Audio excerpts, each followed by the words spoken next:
by the time I say one hello, mine are met east, and I do one or two, and by the time they are responding, it's totally different. I will just say thank you. I can't. You know, there's a way where we are coming from in Nigeria, where if you see someone on the street, you're excited. You know, we are these excited, we are vocal people. You know, and you know, I came with that energy, guys. It will shock you. Always for me to get here. It will shake the roots. Yeah. In you.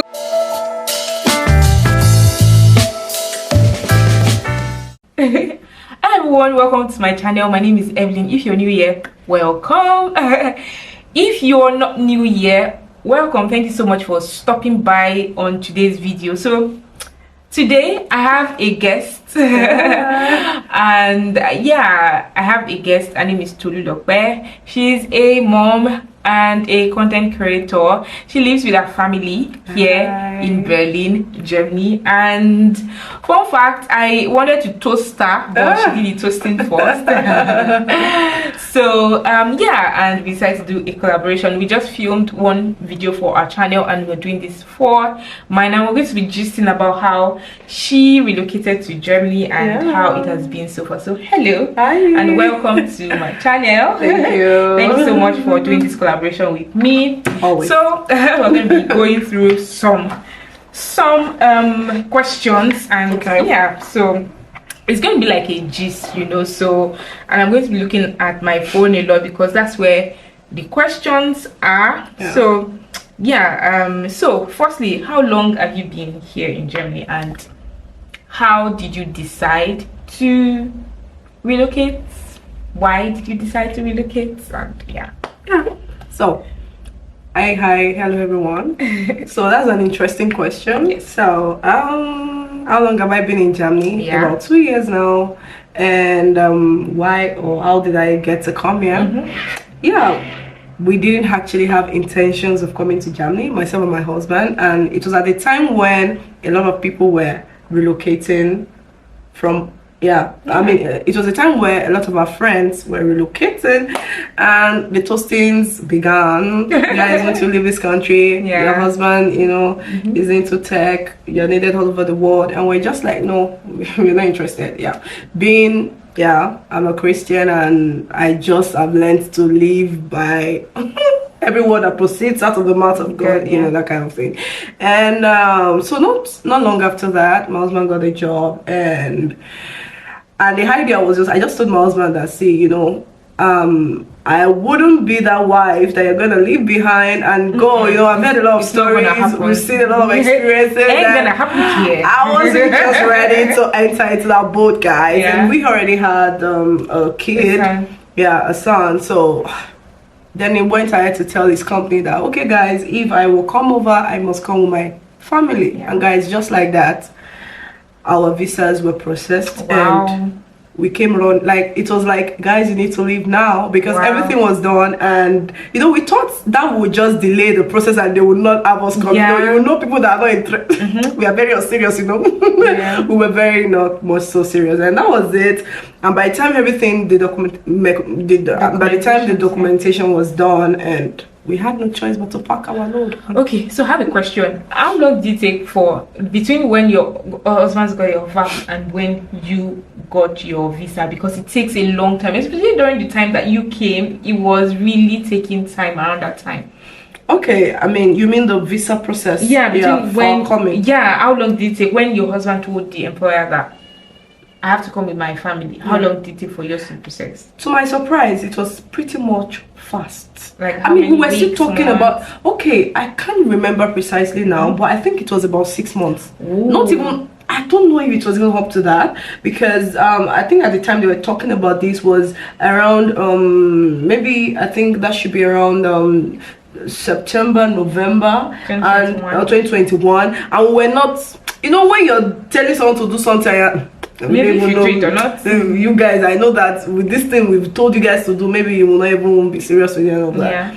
Only for them to tell us by, I think, towards December or January to go for appointment at the visa office at the embassy in Lagos, and before we knew it, I think our we got the visa, everyone at once. Wow. In February. So you didn't know if they did like verification, they had to verify your documents and all those things. We did that. They had to do that for you. We visited the embassy once. I think once, all the family Together. So all we went there to do was to verify that it is true that we're married, it is true that my husband works and all that, just for verification, and that was it.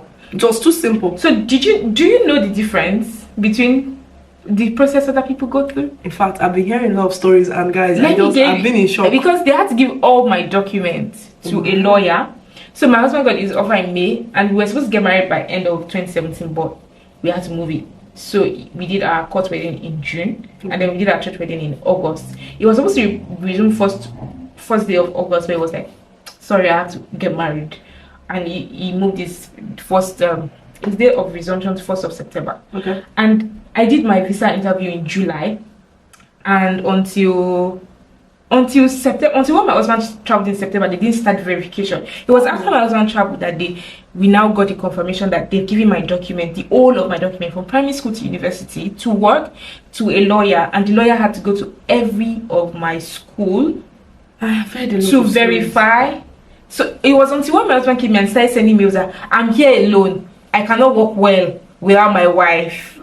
That was when they started listening it up, and then I got my visa by November. You know, I'm just glad my husband gave that condition. I am so glad that he did. I mean, we just told them that just like if my wife is not coming, I can't come. And that was it. So how has it been so far? How has been your experience?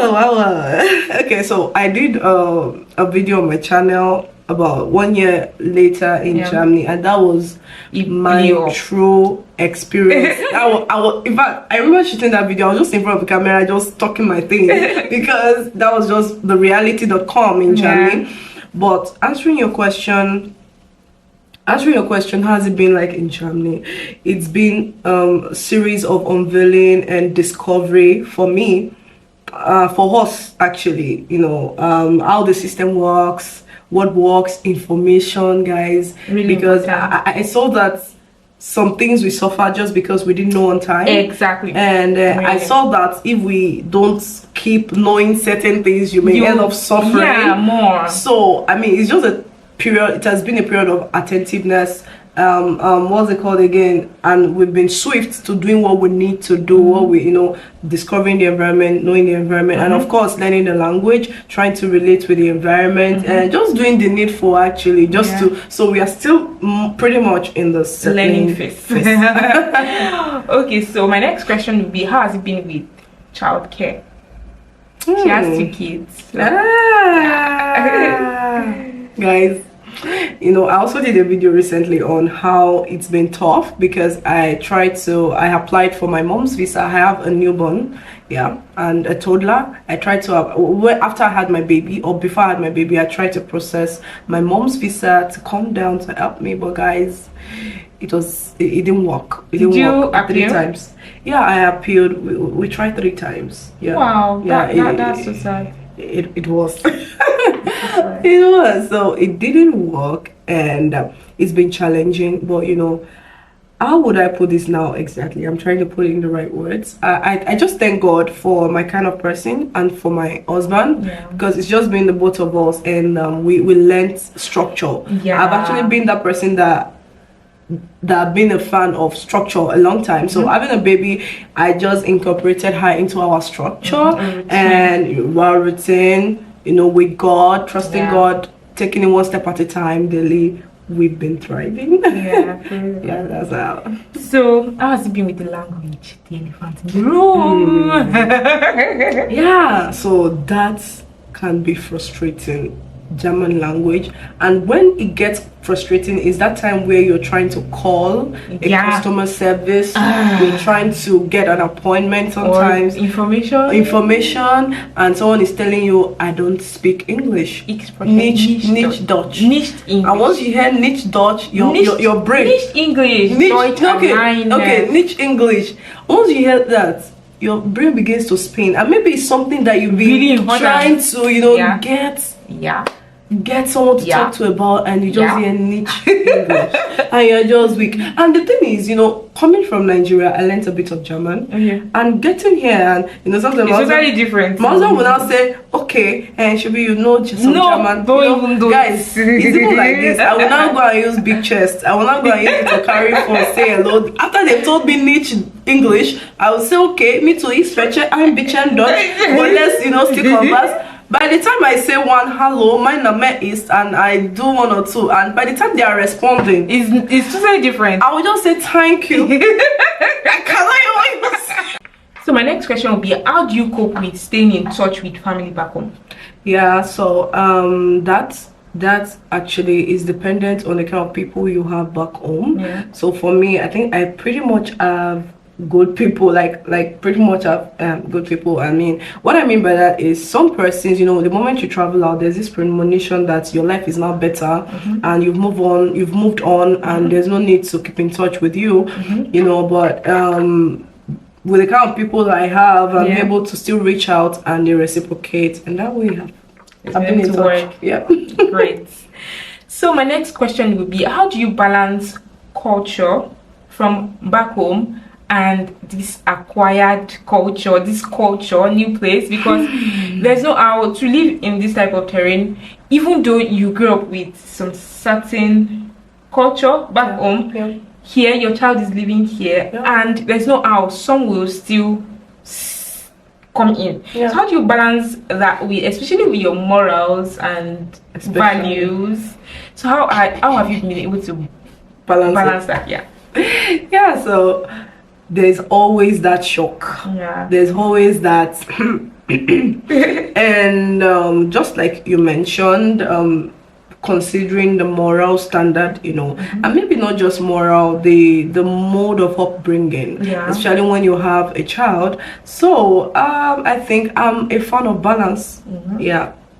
And so there's a way things are done here, and there's a way things are done back from where I'm coming from, and it's just the need to strike the balance. So I'm not going to say, oh, I'm now in Germany, I will just throw away all I've learned, and I just want to imbibe all you guys have for me.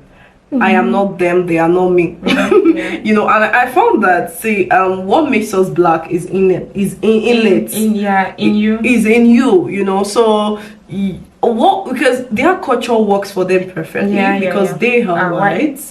Our culture works for us, so it's just to find a balance between okay, this is who I am, this is where I'm coming from, and this is where I am. So practically what I'm saying is I would not throw away training my child, but I understand that everything is not spanking, and at the same time I would not ignore their mode of training here, because sometimes it works, and of course most of the things they do is out of research, out of a certain understanding of kids. So we merge it up, and through the help of God we gain a balance. You throw the one that you don't want away, and you take the one that is applicable to you. Exactly. So the next question will be,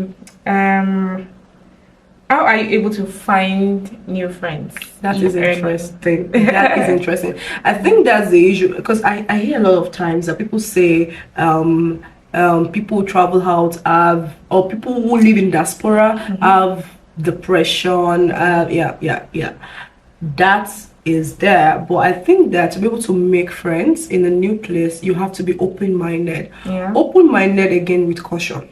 Because of course there are bad people everywhere, but you need to be mindful to selectively choose who you want in your circle. And it's not enough to just stay and do nothing and expect people to be your friend. I think it takes some level of intentionality to walk up, like I walked up to Evelyn. To walk up to people, and of course, their values align with yours in some way, maybe not 100%, but you like what they do, and you extend some kind of friendship. And meanwhile, in diaspora, most people are very busy. We all are very busy during the day.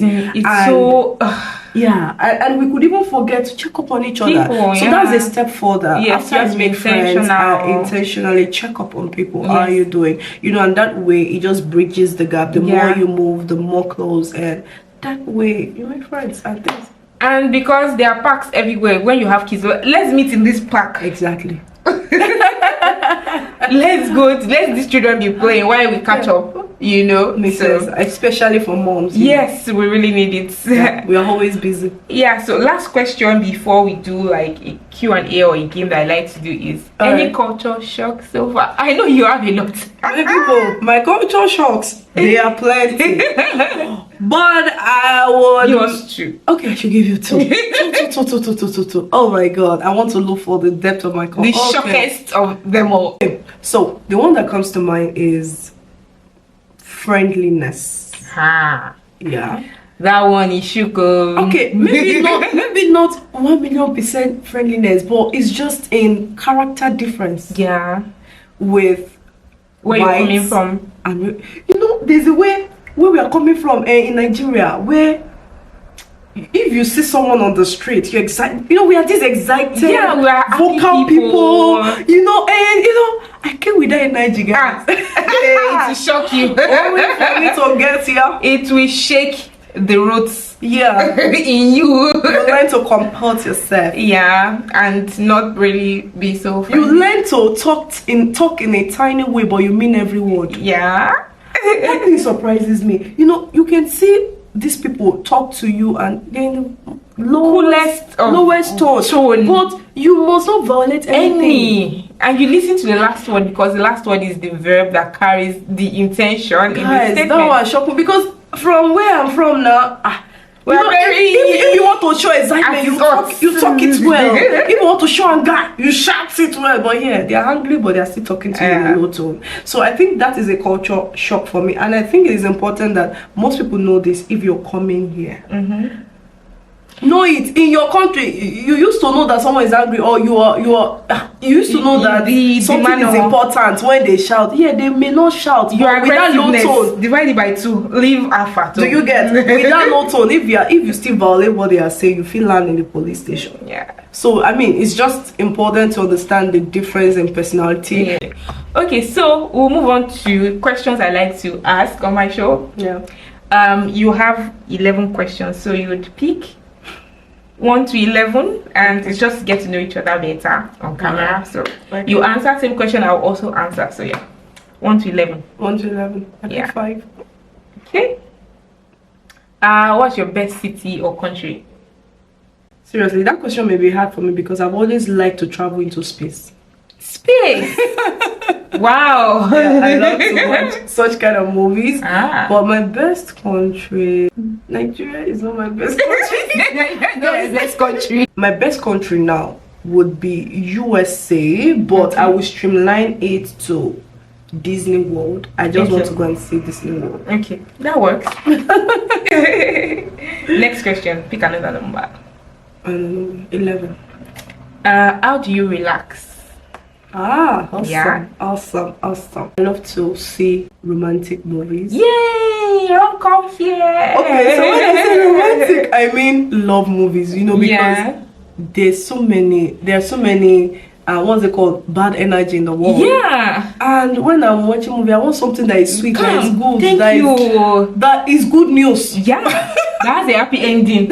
You get it? That's a good process and happy ending. Yeah. That one. Than shooting that these other people watch. You see, shooting. My husband. Shooting is making my heart beat, and that's what my husband loves too. So shooting makes my energy, my heart beat. And it's the same beating I've been experiencing since during the beginning the day. So why? Erotic movie. Me too. I think I relax with movie. I don't get to watch a lot of TV because every time I have, there's always something to fill up the time. Yeah. But I love, especially during Christmas, the movies. Once we're in November, like, your movies are started showing. But some of those Christmas movies, they are set up. Some of them are not so real because they will not pack all their movies to before now. Of course now. All right, next question. So, what do you miss the most in Nigeria? Yeah.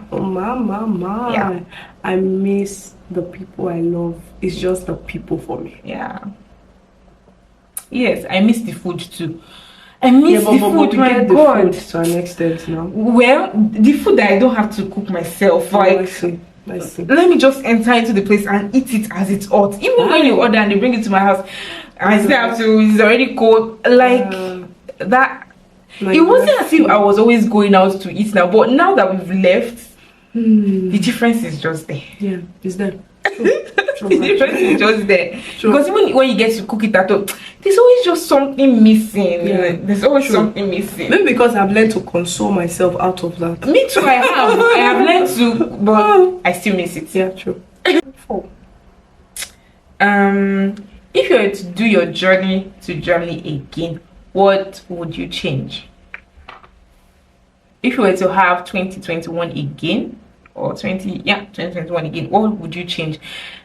Now that you're here and you're okay, looking back to say, I would have done this differently, or everything was just perfect, you liked everything. If you were to do it again, you would do it the same way, or maybe you'd have brought this, or you would have learned this, or you'd have prepared this more. I think that there is nothing I would have done differently. Okay. But I would have loved it that at the time I came was a time where there is this new law now that I hear of, where you can now bring your family members. So if there's something, What? How?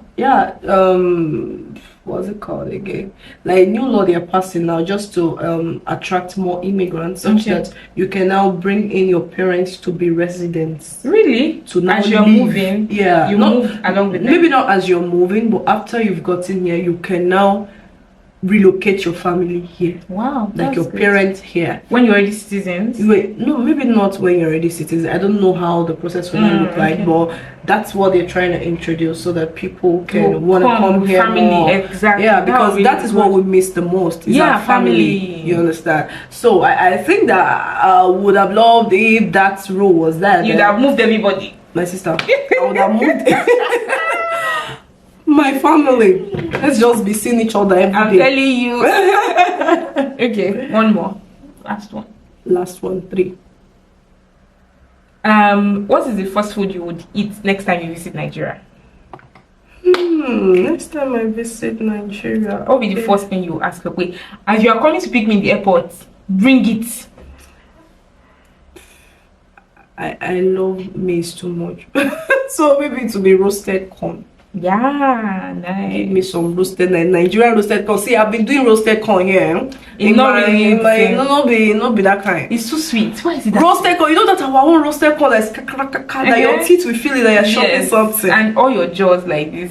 In fact, that's the kind of corn. But today's own. Thank